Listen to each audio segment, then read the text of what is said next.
Shalom from Israel to all of the Daystar viewers around the world. I'm Moshe Bar Tzvi, the producer and founder of Israel Now News. We at Israel Now News are dedicated to bringing you the full story and the truth about Israel from Israel. It's written in the Holy Bible when David said in Psalm 25:5, "Lead me in your truth and teach me, for you are the God of my salvation. For you I wait all the day long." And God says in Zechariah 8:16, "These are the things that you shall do. Speak out the truth to one another. Judge with truth and judgment to peace in your gates. And always search for the truth, and the truth shall set you free." John 8:31. I hope you enjoyed the program. God bless you from Jerusalem. Shalom, shalom.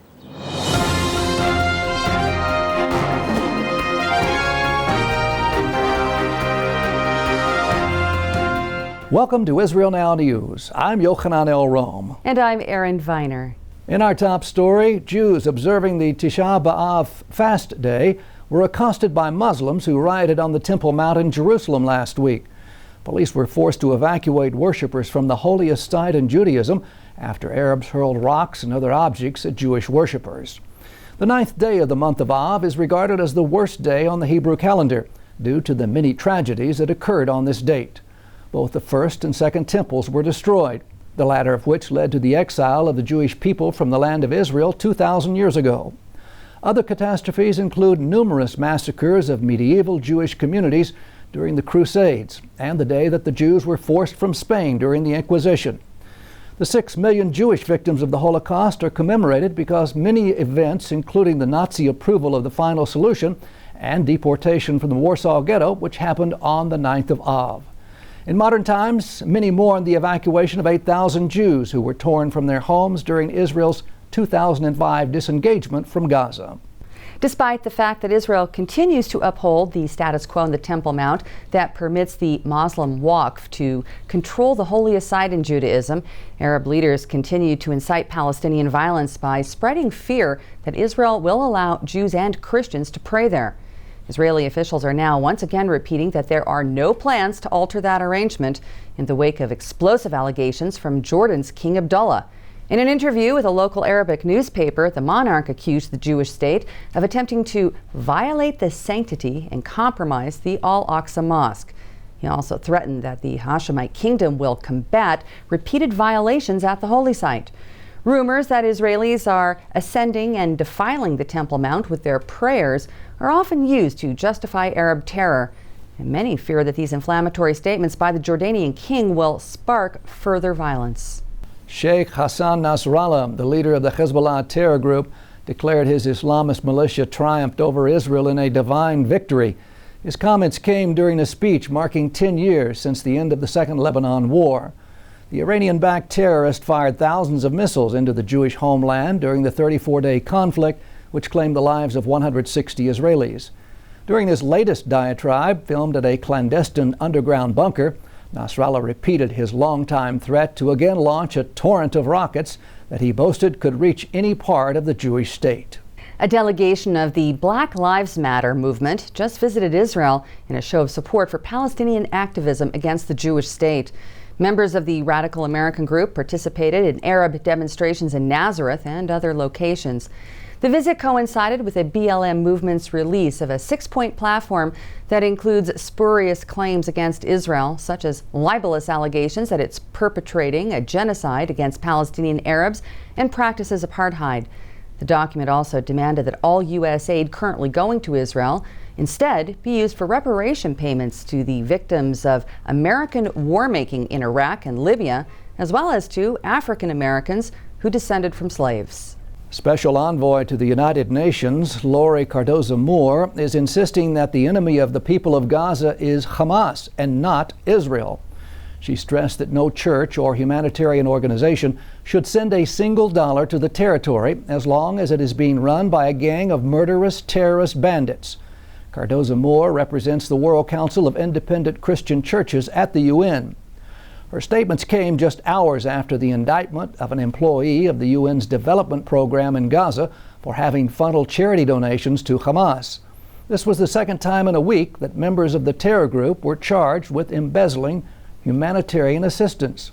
The Gaza director of the Evangelical World Vision Organization, Mohammed Halabi, was arrested for channeling up to $50 million in donations to the Islamist group.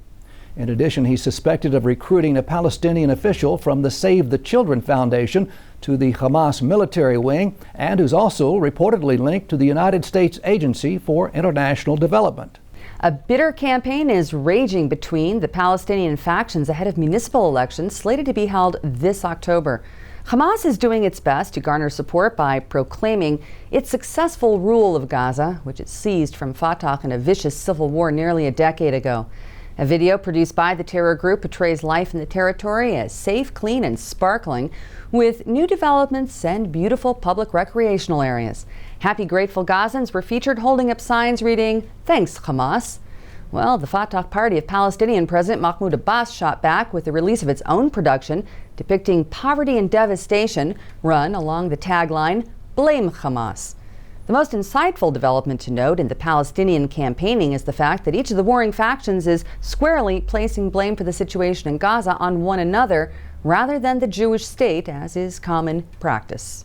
Cyber experts working at the Ent Site's Israeli intelligence firm said they breached an encrypted Islamic State website where they discovered detailed plans to attack military installations. In an interview with Israel's Channel 10 television station, the company's co-founder, Alon Arvatz, said a map was uploaded on the jihadis' Telegram communication group site located on the dark web. The document pinpointed locations including Air Force bases in Israel, the United States, Canada, the United Kingdom, and other countries in Western Europe.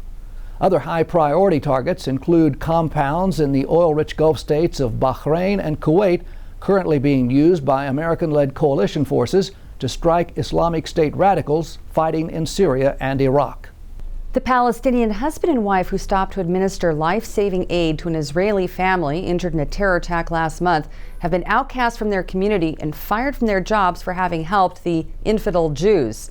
The couple were the first upon the scene after Rabbi Michael Mickey Mark was shot to death on July 1st while driving outside the biblical city of Hebron.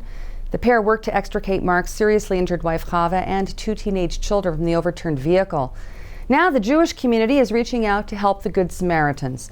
The head of the Mount Hebron Regional Council, Yochai Damari, sent a letter to Defense Minister Avigdor Lieberman urging they be given permits to obtain employment within Israel. Damari says that it is the obligation of the Jewish nation to show thanks to people who behave in such an upstanding manner.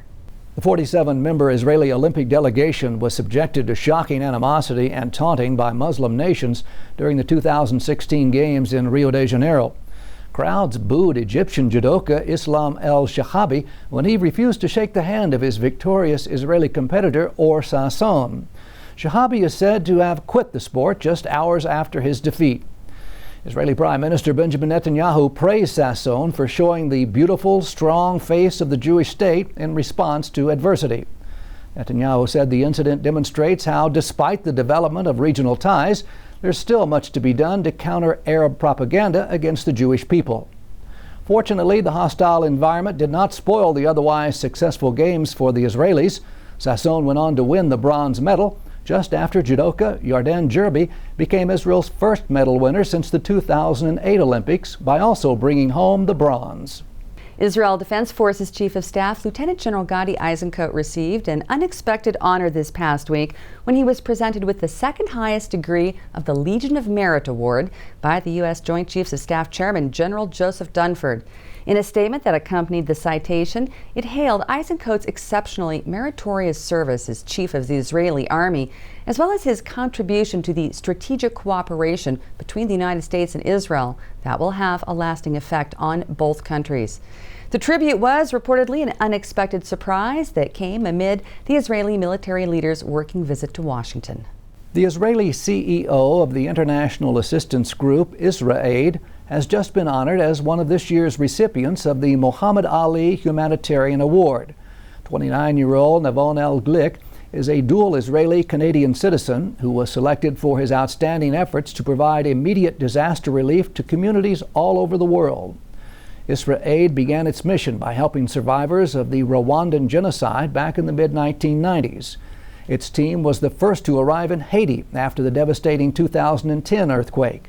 Other nations to benefit from Israeli help include Japan and, yes, even the United States.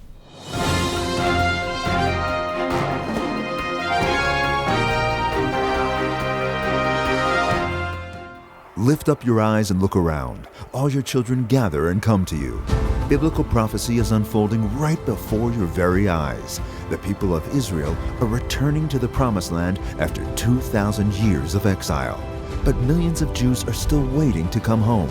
Violent anti-Semitism threatens many of the Jews. We must rescue them before our window of opportunity slams shut. Bless Israel by supporting Keren HaYesod UIA, the official fundraising arm of the Jewish state. Together, we can help fulfill the prophecies of the Bible. Let us bless Israel together. To donate and get information, visit our website kh-uia.org.il.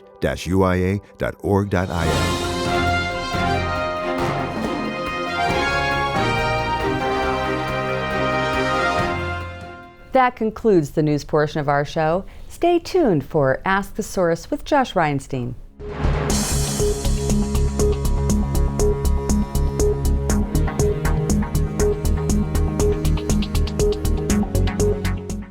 Hello and welcome to Ask the Source. I'm your host Josh Reinstein, and we're here on a beautiful sunny day on our rooftop studio in Jerusalem. My guest today is Emily Winkler. She's the founder and CEO of Link. Emily, thank you for being on the show. Thank you. Emily, tell our viewers a little about what is Link. Absolutely, yeah. So Link is an Israeli company that facilitates business ventures between various Israeli technologies and emerging markets. We focus mainly on projects in agriculture, water, infrastructure, and healthcare. And our focus right now is mainly sub-Saharan African countries. It's interesting, there's a lot of focus on Africa now. We're seeing a lot of activity. What do you think is the future of African-Israel relations? Oh, I think it's very promising. I think that where we're heading with our African partners in projects all across the board is inspiring.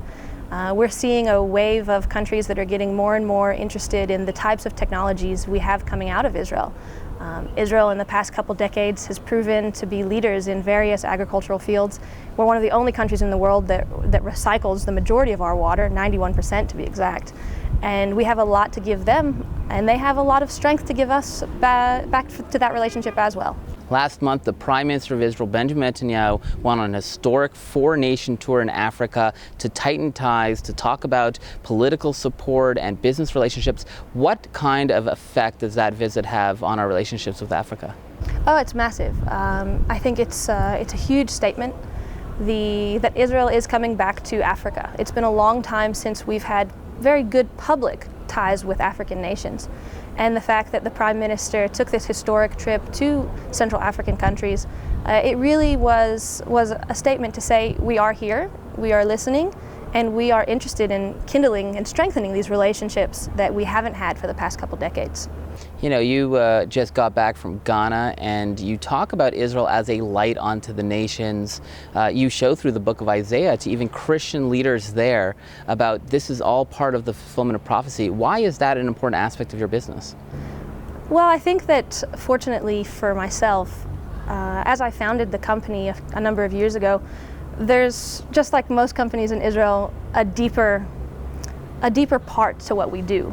And for me, it's extremely important when I walk across Israel and I see everything that we have been able to do, making the desert bloom. You say that as if it's a simple sentence, but really it's quite a miracle.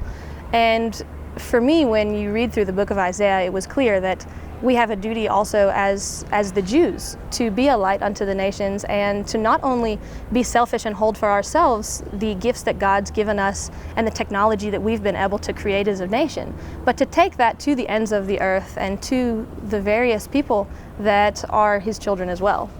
You know, a lot of Bible-believing Christians and Jews believe that when Africa cut ties with Israel back in the 60s and 70s, a curse came upon their land. It was the Genesis Abrahamic covenant curse that if I curse you, I'll be cursed. But now that they're coming back to Israel and working with Israel, they're becoming to be blessed. Do you see that actually happening on the ground, or is this just a coincidence? It's actually quite a blessing, because I do. Just in my most recent trip to Ghana that you mentioned, we were talking to a number of Christian faith leaders that had come around to discuss different technologies with us and what we could do to help Ghana.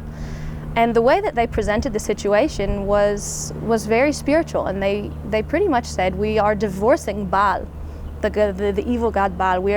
The time has come for Africa to stand up strong with Israel and say, we are here and we are a nation together, and that we will fight off any evils that have come upon us. They do view that as a biblical statement to protect themselves from, maybe even say, the overpowering problems domestically and regionally that they've had in Africa since the disconnect from Israel so long ago. You know, we see many delegations from Africa coming here.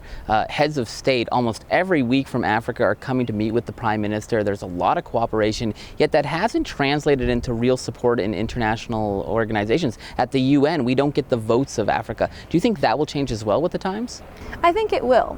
And I think that it's key because the African countries, just as Israel did at one point, they also want to be viewed at as legitimate partners and not just some sort of a charity. And I think a lot of the international organizations are still looking at Africa as if we need to do what to help and not we need to do what to work with.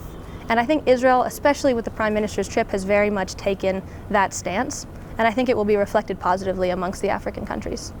We see that Africa and a lot of African nations are taking aid from Islamic countries, taking a lot of funds. Yet Israel has a real interest in having those nations become self-sufficient. Is the technology the answer to that?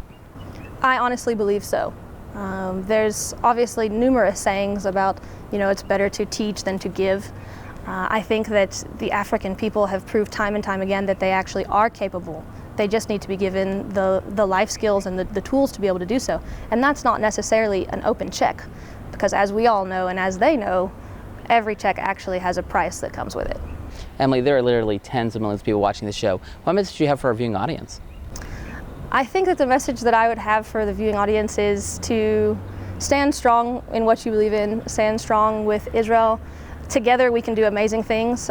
Fortunately, I have a profession that I get to see that every single day.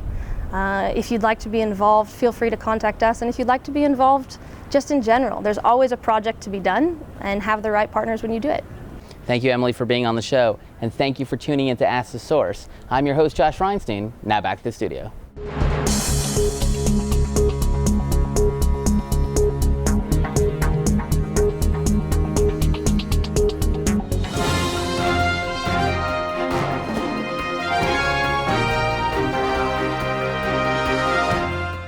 Up next, shining light from Israel.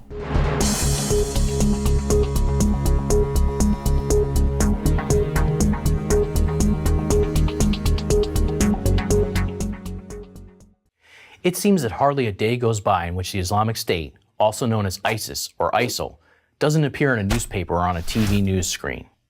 And the news is always bad: hideous death and wanton destruction of a type rarely seen in modern history.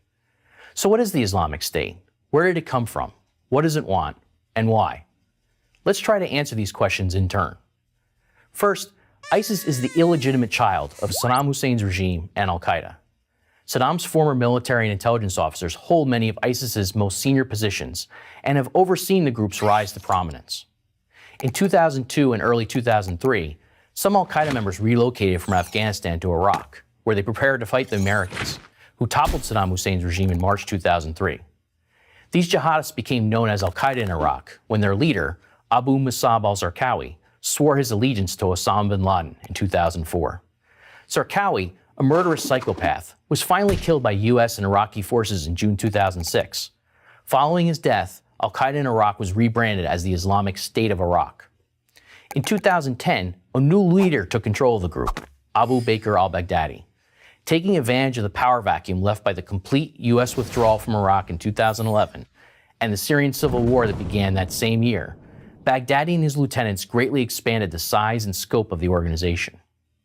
At first, Baghdadi was loyal to al-Qaeda's senior leadership, but in 2013 he defied orders from his superiors and declared that his group was now the Islamic State of Iraq and Syria, or Levant, known by its acronyms ISIS and ISIL. It's worth noting that ISIS continues to market Osama bin Laden's endorsement of them to this day. What does ISIS want and why? ISIS is attempting to resurrect an empire similar to those that arose in Islam's early history. These empires were referred to as caliphates and led by a caliph, the Muslims' chief ruler, also known as the Emir of the Faithful. This is, in fact, how Baghdadi's followers now refer to him. ISIS relies on a rich Islamic mythology, with citations from Islamic texts, to justify its actions and portray itself as the true heirs of Muhammad. Their propaganda videos use Islam's early history to frame their actions as part of an ongoing conflict with the Crusaders. ISIS's leaders want their followers to believe they are fighting as part of the same religious war. When ISIS's Libyan branch executed 21 Egyptian Coptic Christians in 2015, ISIS advertised the slayings in a video titled, "A Message Signed with Blood to the Nation of the Cross." The Nation of the Cross, of course, meaning Christians. That's why on Libya's Mediterranean shores, the lead executioner of the Egyptian Coptic Christians pointed his knife in the direction of Italy and promised to conquer Rome, the symbolic seat of Christendom. Despite seeking to spark an interfaith war, however, most of ISIS's victims are Muslims, especially Shiite Muslims for whom ISIS, which is Sunni Muslim, harbors a special animosity. ISIS claims that any Muslim who does not swear bay'ah, an oath of allegiance, to Baghdadi is an infidel or an apostate. Even ISIS's rival jihadists and al-Qaeda are considered apostates because they refuse to genuflect to Baghdadi. In November 2014, Baghdadi announced that his caliphate had expanded into several areas outside of Iraq and Syria. Baghdadi's people set up provinces everywhere from West and North Africa to the Arabian Peninsula to South Asia. ISIS argues that Muslims owe these provinces their loyalty. Most of these provinces control little territory, but they have become prolific killers. Just over 1 year after Baghdadi's announcement, the Islamic State's provinces had already engaged in hundreds of terrorist attacks. On October 31st, 2015, for example, the Islamic State's province in Sinai brought down a Russian airliner, killing all 224 people on board. In sum, ISIS is attempting to become a permanent totalitarian state, inspired by the caliphates of Islam's first decades. From this base, they will spread their ideology to the rest of the world. Anyone who stands in the way is marked for death. But ISIS's caliphate claim rests on its ability to control territory. This is both its strength and Achilles' heel. Should it lose significant ground in Iraq and Syria, its caliphate claim will become tenuous, severely damaging its legitimacy in the eyes of many Muslims. How this might happen is a key question for the United States, Europe, Asia, and many in the Arab world. But this much we know: it will take much more than airstrikes. I'm Tom Jocelyn of the Foundation for the Defense of Democracies for Prager University.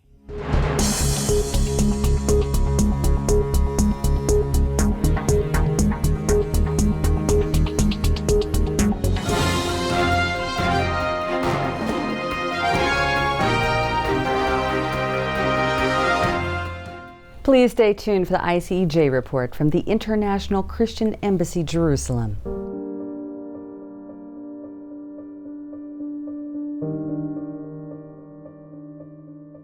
אני עמדתי ליד אמא שלי, מחזיק את היד.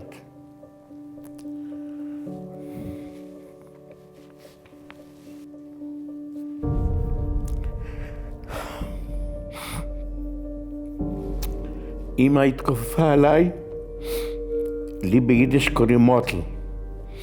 היא אומרת לי, מוטל, תנסה לברוח, שתוכל לספר מה היה פה. אני לא חשבתי הרבה, יצאתי מהשורה והלכתי לתוך היער.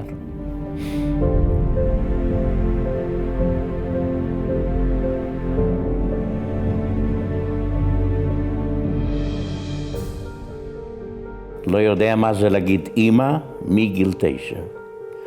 וגם לא קיבלתי חיבוק של אמא שכל ילד מקבל. אלה הרסו לנו את הילדות. עשקו את הילדות. לא צעצוע היה לך, לא איזה משחק, לא משהו שילד, כל ילד בעולם, זה דבר מינימלי. לא היה לנו את זה, לא. אתם יודעים שהמלחמה לא נמשכה, לא חודש, חודשיים או שנה ושנתיים, נמשכה איזה 5 שנים. וכל פעם, כל יום אתה צריך להילחם על החיים שלך. Because of the Holocaust, many kids like Mordecai were left orphaned. They survived, but now where do they go? אנחנו באירופה נדדנו בכל מיני ארצות. בגרמניה, פולין, צרפת.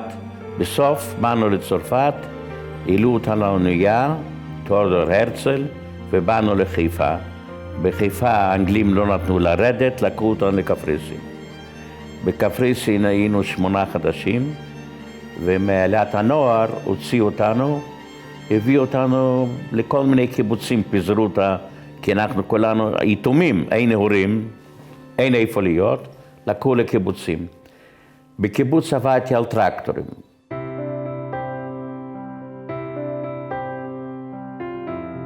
עכשיו אני רוצה להגיד לך ככה, אנחנו בנינו והקמנו משפחות. הקמנו משפחה, למשל לנו, אני ואסתי, יש לנו 3 ילדים, 6 נכדים, שיהיו בריאים, והם חונכו לשרת את המדינה. צריך לשרת את המדינה. Mordecai fought in the War of Independence and became a contractor for the army while his wife Esti studied and became a nurse. They both served the people of their new nation. אחרי זה עבדתי בכל מיני עבודות עם הטרקטור. איפה שהיו מלחמות, שם צריך ציוד. ועבדתי בכבישים. אם אני אומר שאני בניתי, זה לא פרזה, זה אני בניתי, למה הענף הזה היה לבנייה, לתשתיות. זאת אומרת, אני למעשה עבדתי כל הזמן בפיתוח המדינה, בבניית המדינה. For many Holocaust survivors in the latter part of their years, it's becoming difficult to live on their own. That's where the ICEJ Home for Holocaust Survivors comes in. The staff take care of their needs and a nurse is on call to make sure they stay healthy. אנחנו לעת זקנה, קשה לנו לתפקד בבית. לי יש בית, יש הכל. וזה ארגון בעזרת השגרירות הנוצרית, שאני יודע שהם תומכים בנו, ותומכים יפה, ואנחנו חיים על רמה. The survivors go on outings around Israel and enjoy a wide variety of activities. They celebrate major events they missed while struggling to survive the Holocaust. The chief rabbi of Israel even performed a special bar mitzvah at the Western Wall. Mordecai and the other 70 Holocaust survivors at the Haifa home are cared for on a daily basis because of partners like you. We cannot maintain this home without your financial support. So go to icej.org/Haifa and partner with us today.